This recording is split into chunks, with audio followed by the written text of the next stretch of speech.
En Aragón Radio, Al margen de Fermat, con Sixto Martínez y Diego Recaj.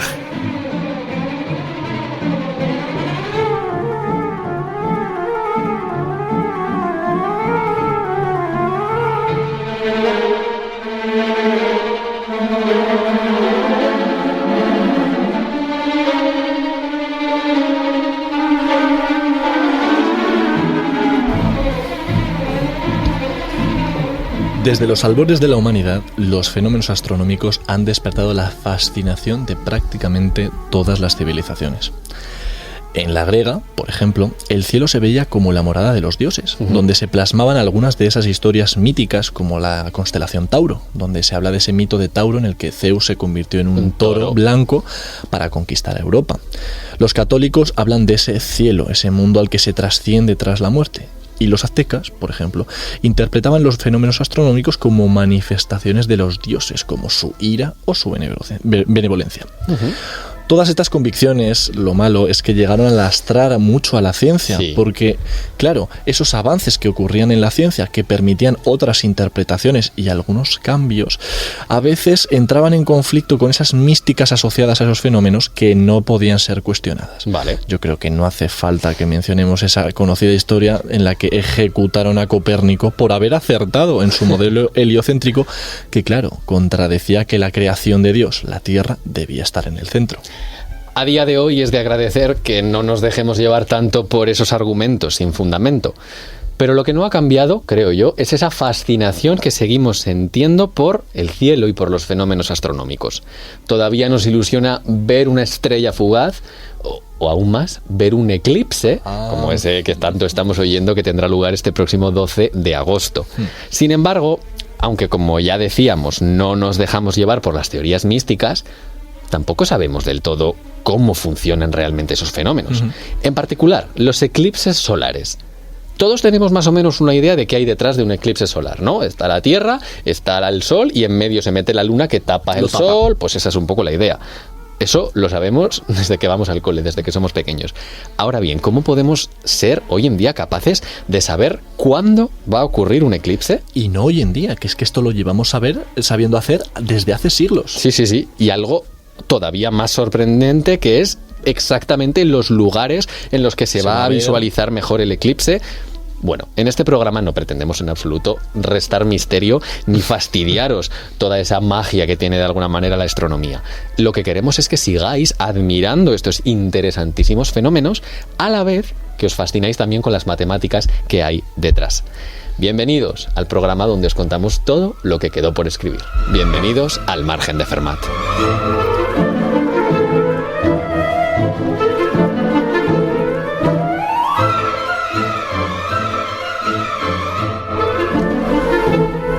Vamos a hacer, nunca mejor dicho, de abogados del diablo, porque así fue.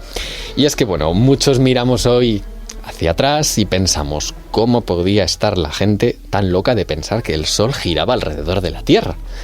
Pero pocos se dan cuenta de que en aquel momento decir lo contrario tampoco era una afirmación tan trivial. O sea, al fin y al cabo, los humanos estamos dentro de la Tierra y no percibimos de alguna manera que ésta está orbitando alrededor del Sol como si estuviésemos, yo que sé, en un tío vivo, que ahí lo vemos claramente el giro, ¿no? Esto, el no tener en cuenta que verdaderamente las dos opciones, afirmar una de las dos no era más trivial que la otra, no solamente hace parecer demasiado ignorantes a las personas que en aquel momento apostaban por el modelo geocéntrico, sino que también desmerece mucho el trabajo de los que se dieron cuenta del modelo heliocéntrico. El mismo Copérnico tuvo que darse cuenta de algo muy, muy complicado. Es un meritazo. Es que, claro, ahora estamos acostumbrados a ver imágenes, ¿no?, en los libros de conocimiento del medio. Todo es precioso. De esos planetitas que están dando vueltas alrededor del Sol. Es todo muy fácil.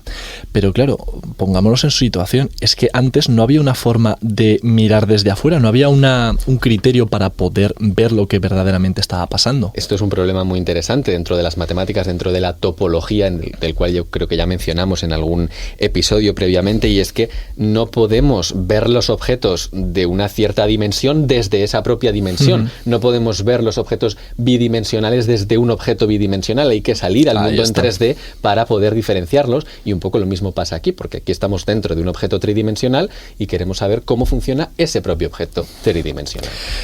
De hecho, vamos a hablar del gran problema que presentaba el modelo geocéntrico. Y aquí quiero hacer una reivindicación, que yo creo que es muy importante. Hoy en día nos creemos muy guays porque sabemos que el modelo es el heliocéntrico y no el geocéntrico. Y pensamos en esta gente como qué tontos eran. Vamos a ver, si tú dices que el modelo heliocéntrico es el de verdad porque lo has visto en un libro y te lo ha dicho alguien a quien no le has podido cuestionar nada, que es el profesor, ¿cuál es la diferencia con aquel que decía que el modelo era geocéntrico porque lo había visto en otro libro, la Biblia en este caso, o cosas parecidas, y se lo decía a alguien que tampoco se le podía cuestionar, que en este caso era un cura, pero ahora es el profesor? Es que es un poco esa idea. Es decir, la ciencia en este caso no se está enseñando bien, porque la gracia de la ciencia es que el conocimiento es independiente de quien te lo cuente. Es que es verdad porque tú puedes ir a ver y efectivamente será. En este caso, el problema del modelo geocéntrico era la gran complejidad para explicar cómo se movían los planetas. Claro. Y es que, claro, piénsalo, las órbitas vistas desde la Tierra hacen cosas verdaderamente extrañas y es muy difícil tanto predecirlas como, bueno, ya no te quiero decir dibujarlas. ¿Cuál es el problema? Pues que vistas, como te decía, vistas desde la Tierra, los planetas parece que avanzan, de repente empiezan a parar, van hacia atrás y luego vuelven a acelerar y tal. Es como que van haciendo rizos. Aquí es un verdadero jaleo. Lo que nos está pasando, yo creo, es que teníamos en ese momento el sistema de referencia puesto en un punto que no era el más indicado.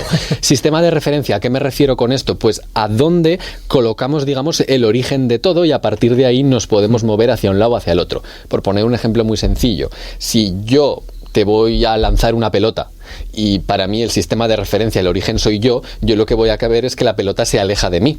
Pero tú desde tu sistema de referencia lo que vas a ver es que la pelota se te acerca. ¿Tiene uno de los dos más razón que el otro? No, el poner el sistema de referencia en la Tierra no es un problema, siempre y cuando deduzcamos cómo son las órbitas de los planetas respecto a ese sistema de referencia, y eso era lo que no terminaba de cuadrar y lo que se solucionó mucho cuando el sistema de referencia se cambió de la Tierra al Sol. Es decir, no es que uno de los dos sea peor que el otro, el problema está en asumir que tomando como sistema de referencia la Tierra, todo gira alrededor de ella. Ese fue el problema, ese geocentrismo que poco a poco dejamos de asumir. Y bueno, la otra parte que tú también has dicho muy bien, Sixto, es que fue un gran meritazo darse cuenta de esto. A veces, para entender estas cosas, pues podemos ahora ya mirarlas un poquito desde el presente, con una vista más de pájaro. El propio Galileo ya se refería entonces a que el sistema de referencia, un poco lo que estaba yo diciendo, da igual cuál cojamos siempre y cuando no haya aceleraciones ahí de por medio involucradas. Eso es lo que se llama sistemas de referencia inerciales. En este caso, sí que hay una aceleración, y eso te va a decir no trivial en absoluto, que es la aceleración que hace orbitar por la fuerza de la gravedad. Que, ojo, en el momento de Galileo todavía no se conocía como tal la fuerza de la gravedad. Es que Newton no había ni nacido en aquel momento. A mí me parece loquísimo las conexiones que había en estos momentos de la historia y cómo los científicos iban descubriendo poco a poco. Bueno, el que puso un poco de orden en todo esto fue, que igual os suena a todos los que hayáis estudiado algo relacionado así con física y tal, es Johannes Kepler. Él planteó, a partir de unas observaciones con mucha menos precisión de la que hoy damos por sentada, y con estos movimientos tan extraños de los que estamos hablando, 3 leyes que son las famosas leyes de Kepler. Voy allá con ellas. La primera ley de Kepler lo que nos dice es que efectivamente todos los planetas orbitan alrededor del Sol y lo hacen siguiendo órbitas elípticas. Ojo con lo de las elípticas, porque tienen unos cuantos detalles. Así como, por ejemplo, el círculo, estamos todos muy familiarizados como el conjunto de los puntos que están a la misma distancia de un punto concreto, que es el centro. Para la elipse lo que hacemos es que fijamos 2 puntos que se llaman los focos. Vale. Y ahora encontramos todos los puntos que, si sumamos las distancias a uno y otro foco, siempre sea el mismo número. Vale, eso es una elipse, esos son los focos de la elipse. Ahí y está. Lo que decía también Kepler en esta primera ley es que dentro de esa órbita que describe un planeta alrededor del Sol, el Sol está situado exactamente en uno de los focos. Ya, para empezar, esto ya me parece fascinante. Es una locura. Bueno, segunda ley de Kepler. Ojo, un poquito ya más complicada de entender. La línea que une el Sol con el planeta barre áreas iguales en tiempos iguales. Esto aquí, la verdad, yo todavía no sé cómo se dio de cuenta Kepler de esto, pero bueno, para intentar visualizarlo un poco, podemos pensar en lo siguiente, que no tiene ningún tipo de sentido físico, pero vamos a intentar pensarlo así. Supongamos que cogemos una red de arrastre y anclamos uno de los extremos en el Sol y otro de los extremos en el planeta. ¡Ojo, qué red de arrastre! Vale. Entonces, si fuésemos viendo cuánta área, cuánto mar, por decirlo así, espacio, recorre esa red, siempre recorre el mismo en tiempos cada unidad iguales. de tiempo. Es decir, cuando pase igual por la parte que está como más cerquita, claro, tendrá que ir más rápido, porque para cubrir el mismo área. Cuando esté lejos, tendrá que ir más lento para cubrirlo. Vale, eso nos relaciona un poquito la velocidad a la que va a ir en cada momento según el área que vaya a barrer. Y la tercera ley de Kepler, esta la leo ya así porque no hay manera, es que el cuadrado del periodo orbital es directamente proporcional al cubo del semieje mayor de la órbita elíptica. ¡Hala! Ahí lo dejo. Y lo dejamos bien. Bueno, esta, por supuesto, de palabras, un poco difícil de ilustrar, así que simplemente os vamos a decir por qué es tan importante. Y es que cuantifica, es decir, pone números en una relación que es muy importante, y todavía lo sería más adelante, para poder encontrar fórmulas que rigen esas leyes de la gravedad, que luego encontraría Newton y demás. Con estas leyes ya podemos hacer cálculos y poner, digamos, números o fórmulas sobre esos patrones, normas que llevábamos observando en los astros. Uh-huh. A día de hoy siguen siendo útiles. Es que es una barbaridad. Algo que se hizo hace tantísimos años sigue siendo útil, aunque por supuesto hay que ponerle una modificación con cosas que sabemos ahora, como son la relatividad de Einstein, que hombre, yo creo que no se le podía exigir a Kepler que con los 4 telescopios que tenía se hubiera dado cuenta de eso. Y así sí que podemos hacer todos los cálculos relacionados con los eclipses.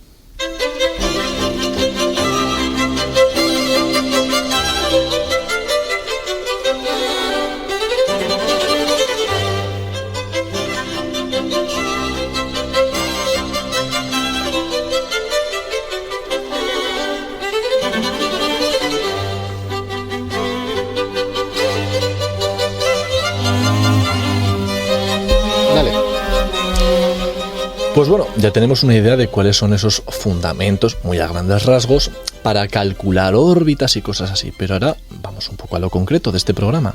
¿Cómo utilizamos todo esto para saber cuándo ocurrirá un eclipse? Claro, es que es una locura. O todavía más, ¿cómo usamos todo esto para calcular por dónde exactamente se va a ver? Y es que, ojo, te digo una cosa, es que llevamos sabiendo tanto que va a pasar un eclipse como por dónde se va a ver desde hace ya bastantes meses, y eso es lo que nos han dicho. Pero eso lo saben desde hace años. Claro, entonces, para esa primera de las preguntas, el por dónde, o sea, cuándo va a ocurrir el eclipse, te voy a empezar con otra pregunta. Fíjate, si la Luna va dando vueltas alrededor de la Tierra y el Sol está por otro lado, ¿no tendría que haber más eclipses a lo largo del mes? Vale, o sea, sí entiendo lo que dices, ¿no? Si cada vuelta que dé la Luna alrededor de la Tierra se va a poner en algún momento por delante del Sol, debería haber un eclipse por cada vuelta, o sea, uno al mes. Claro, y para nada es así. Entonces, la cosa está, es que te he hecho la pregunta, pero yo sabía la respuesta, en que el plano en el que orbita la Luna, es decir, por donde va dando vueltas, no está exactamente alineado con el plano en el que la Tierra va dando vueltas con el Sol. Vale. Ahí hay un poco, que realmente no es mucho, ojo, difieren en unos 5 grados, que no se nota prácticamente. Uh-huh. Pero ya eso es suficiente con las distancias astronómicas para que no nos sirva hacer eso de pues una vez al mes. 5 grados en muchísima distancia. Es bastante. Entonces, ahora cobra bastante sentido ese refrán de se tienen que alinear los astros. Y es que, claro, pues sí, tiene que estar, ojo, la Luna a la altura del plano Tierra de la órbita Tierra-Sol para que pueda coincidir, porque si no va por otro sitio. Claro. Y luego además juntarse que la Luna esté en medio del Sol y la Tierra, que no tiene por qué ocurrir siempre. Justamente en el momento, sí. Y ahí, es que cuidado, porque ahí con todas esas cosas que se tienen que alinear y demás, ahí es cuando conseguimos el eclipse, no antes. Esto es algo que ya se planteaban hace siglos, como venimos diciendo, y que pasó a conocerse como el ciclo de Saros. Parece que aquí empezamos otra vez con el misticismo. Es algo así como el mínimo común múltiplo del mundo de los eclipses. Wow. Y es que deben coincidir un poco, como tú decías, varias cosas, concretamente deben coincidir 3, lo que llamamos los 3 meses lunares. Uf. Primer mes lunar se llama mes sinódico Y esto es un poco lo que todos asociamos verdaderamente con mes lunar, que es el tiempo que hay entre dos lunas nuevas, esas fases de la luna que dura aproximadamente unos 29,53 días. Un poco lo que se ve en los calendarios estos grandes, ¿no? Las lunas que van cambiando. Eso es el mes sinódico. Después tenemos, ojo que esto se pone interesante, el mes draconítico. Aquí entra en juego ese plano, esos planos en los que se mueven y orbitan los tres astros que mencionabas tú antes. Puesto que orbitan en diferente plano, como tú bien decías, la Luna hay momentos en los que cruza ese plano en el que la Tierra está orbitando al Sol, concretamente 2 veces, una y luego otra. Esos 2 puntos se llaman nodos, el nodo ascendente y el nodo descendente. Bueno, bien, pues el tiempo que tarda la Luna en cruzar uno de los nodos y después dar la vuelta completa, cruzar el otro y volver a ese nodo inicial, vale, eso es el mes draconítico y dura unos 27,21 días. Vale, igual un poco por entender la motivación de esto es encontrar una especie de invariante, algo que siempre es lo mismo, que es en este caso el plano de la órbita Tierra-Sol, que eso entendemos que nunca cambia. Efectivamente. Y a partir de ahí, pues bueno, vamos midiendo cuando cruza la Luna y se da la posibilidad de que haya un eclipse. Justo hay un pequeño detalle de por qué no coinciden los días y demás, y es que, claro, la órbita de la Luna va cambiando al final, es decir, se están moviendo las órbitas también. Entonces, sí, ese cambio, por decirlo así, como que acerca el momento en el que llega. Por eso este mes es más corto. Un poquito más corto. Y después tenemos el tercer mes lunar, que es el mes anomalístico.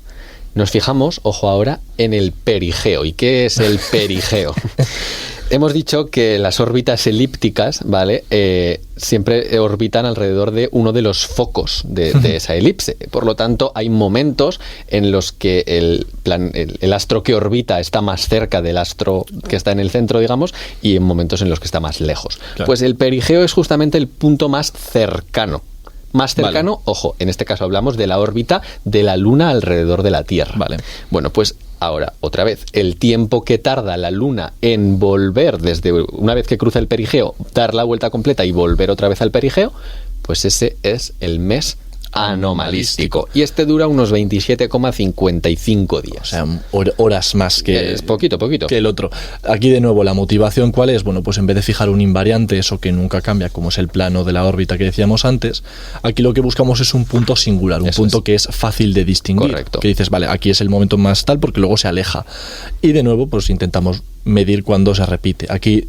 Otra es que ocurre lo mismo, que como la órbita de la Luna se va moviendo un poco, pues es lo que hace que en este caso sea un poquitín más largo que ese draconítico. Pero vamos. Esa es un poquito la idea. Bueno, pues esa idea de el mínimo común múltiplo de estos 3 meses lunares, pues bueno, la coincidencia de los 3 que yo acabo de decir ocurre cada 18 años, 11 días y 8 horas.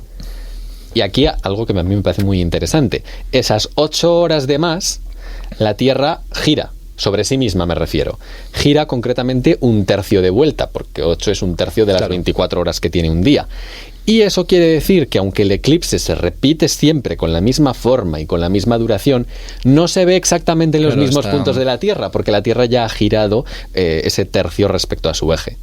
Para que un eclipse, ojo, se repita exactamente en el mismo sitio, además, necesitamos que pasen no 1, no 2, sino 3 ciclos de Saros, que son esas 8 más 8 más 8, 24 horas que hacen casi un día. Ese ciclo triple, es que yo no puedo más, se llama exeligmos y dura, ojo, 54 años y 34 días. Madre mía, el reloj del universo, esto es al final. Esto es una maravilla. Y a partir de esto que estábamos diciendo, ya podemos afrontar esa segunda gran pregunta que teníamos. ¿Y cómo hace la gente para calcular exactamente por dónde va a pasar? Esto me parece... Pues bueno, parece más difícil, ¿no? Pues es que lo es. Entonces, ya tenemos que avisar a nuestros oyentes que no vamos a poder entrar en todo el detalle que que tiene, pero yo creo que la idea general sí que la podemos ilustrar. Pero vamos a utilizar una técnica que va a ser ir montando modelos muy sencillitos e ir haciéndolo más complejos para que se pueda comprender bien cómo funciona. Vamos a empezar suponiendo que muchos de los oyentes estarán en su casa, que tenemos una lámpara en el techo, pero es una lámpara infinitamente, o sea, es muy, muy, muy pequeña, prácticamente como un LED, súper pequeñita. Y entre la lámpara y el suelo ponemos pues un planeta, una esfera pequeñita. Vale, estamos recreando un poco de eclipse en nuestra casa. Claro, entonces todo el mundo más o menos se imagina lo que ocurre, ¿no? Pues que se proyecta una sombra circular que en este caso será más grande que la esfera como la veíamos, es decir, parece más grande, ¿no? Porque es como una especie de cono de luz. Correcto. En este caso, podemos pensar en las propias sombras chinescas, vaya, lo que mismamente se hace. Cuanto más cerca estemos, sí. Ahí está. Entonces, eso sería, digamos, el primer modelo de una especie de eclipse, pero tiene muchos fallos. El primero de todos es que decir que el Sol es tan pequeño como un LED, yo creo que no es del todo realista. Vale, vamos a pensar ahora que ese LED se hace un poquito más grande. Se hace pues, una bola, ¿no? Otra bola de un tamaño comparable a la que hemos puesto como planeta. Vale. Aquí va a ocurrir una cosa un poco complicada, y es que los distintos puntos de esa bola iluminan en distintos ángulos la otra esfera. Claro. Entonces, claro, puede haber puntos donde parte de la esfera que da luz, parte de la lámpara, se quede tapada por la esfera, pero haya parte que no. Se vaya para allá. Ahí está. Eso es lo que nos ocurre cuando tenemos un techo con múltiples luces, que vemos sombras, pero vemos como sombras débiles. Es decir, vemos muchas sombras en muchos ángulos débiles, y hay una sombra más pequeñita abajo, que es la sombra verdadera. Esas son las franjas del eclipse. La sombra verdadera es donde no se ve todos los focos de luz. Es están eclipse tapados, total. Y lo otro es parcial, pues que hay parte de la esfera que está tapada y parte que no. Y aquí, ojo, merece la pena hablar de una coincidencia matemática muy importante. El área de la circunferencia del Sol que nosotros vemos, de la circunferencia del Sol es, 400 veces más grande que la circunferencia de la Luna. Uh-huh. Pero es que en el punto concreto donde sucede ese eclipse, se da que el Sol está justamente 400 veces más lejos de la Tierra que la Luna.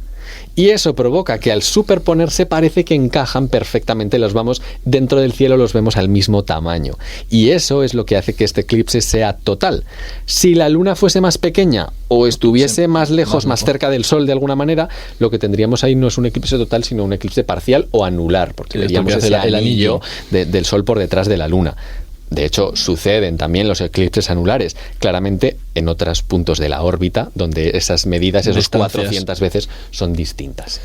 Pues bueno, ya con esto nuestro modelo parece que está completo, solamente que nos falla que estábamos pensando antes en ese salón. El salón tiene un suelo plano. La Tierra no es plana. Para disgusto de muchos. Pero efectivamente no es plana. Aquí es donde llegan las cuentas que no nos podemos meter, porque requieren de una maquinaria un poco más potente. Uh-huh. Pero la idea principal, por decirlo así, es la siguiente. Por un momento dado vamos a hacer algo muy peligroso, que es asumir que hay un plano que cruza la Tierra perpendicular a la línea de luz que le daría el Sol. Vaya, como una especie de panel solar. Sí. Hemos cascado ahí, que pasa por el centro de la Tierra, monstruoso.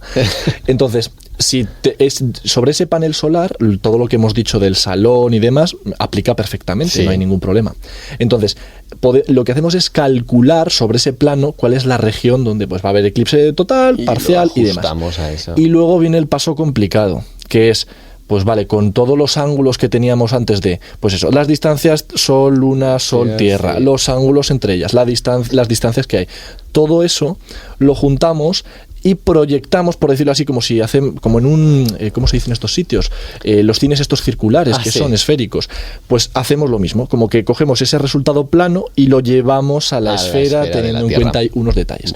Aquí sí que no nos metemos de cómo se hace eso, pero simplemente decimos a todos aquellos curiosos que se atrevan que este método se llama el de los elementos besselianos, y ahí sí que lo dejamos. Ahí lo dejamos.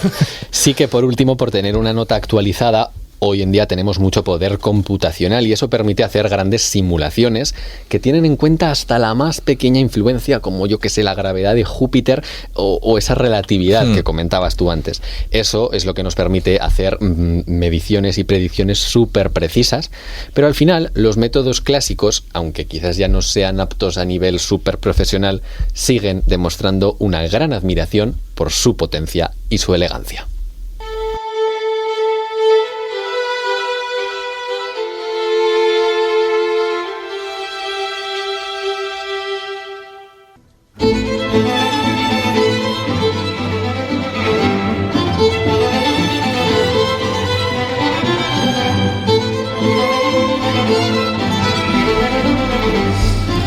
Ya sabéis que siempre nos gusta que os llevéis algo de estos programas. En este caso yo creo que es bastante fácil ver lo que merece la pena, ¿no?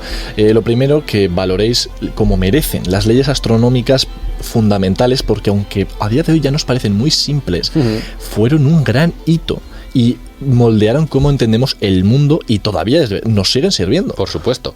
Y más allá de eso, pues que tengáis unas nociones de cómo estas mismas leyes sirven para calcular hoy en día fenómenos astronómicos como ese eclipse que seguramente disfrutéis este 12 de agosto. Cuando estéis admirándolo con gafas, por supuesto. Muy importante, muy importante. Esperemos que no solamente os quedéis con lo que se ve o lo que no se ve, sino con todas las matemáticas que, nunca mejor dicho, están ahí detrás de ese eclipse. Diego, ha llegado el momento. Con este programa ya cerramos la temporada de Al Margen de Fermat. Han sido 20 episodios. Yo estoy contentísimo. Y la verdad es que, si bien no esperamos, tampoco hay que ser presuntuosos, que nadie se crea un experto, pero sí que hemos abarcado muchísimo del espectro que cubre, digamos, el infinito mundo de las matemáticas. Te llevas ahí un poquito de cada cosa. Te has llevado desde IA, las elecciones, la teoría de juegos, hasta teoría de categorías, de números y de conjuntos. Totalmente. Cosas muy teóricas y muy aplicadas. Algunas más fáciles y esperamos que no demasiadas difíciles. Las matemáticas, eso sí, tienen muchísimo más. Pero esperamos por lo menos que haberos dado, pues eso, unas pequeñas pinceladas, unas nociones para que ahora os suenen algunos temas y que os hayáis llevado muchas nuevas formas de ver el mundo. Pues yo no lo habría dicho mejor.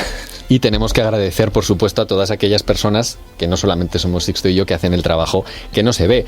En especial a nuestro compañero David, que es el que se encarga de editar todos estos videopodcasts y el contenido para nuestras redes sociales, a los técnicos que están aquí con nosotros cada vez que venimos a grabar, y extendemos, por supuesto, ese agradecimiento a toda esta casa, a Aragón Radio, en especial a Ana Segura, que confió de nosotros desde el principio, por esa oportunidad que para nosotros ha supuesto no solamente hacer el podcast, sino también habernos convertido pues un poquito en los matemáticos de cabecera de Aragón Radio.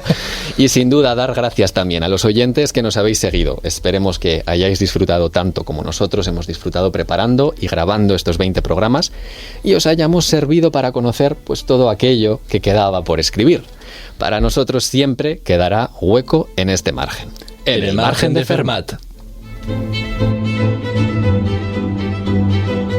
En Aragón Radio, Al Margen de Fermat, con Sixto Martínez y Diego Recaj.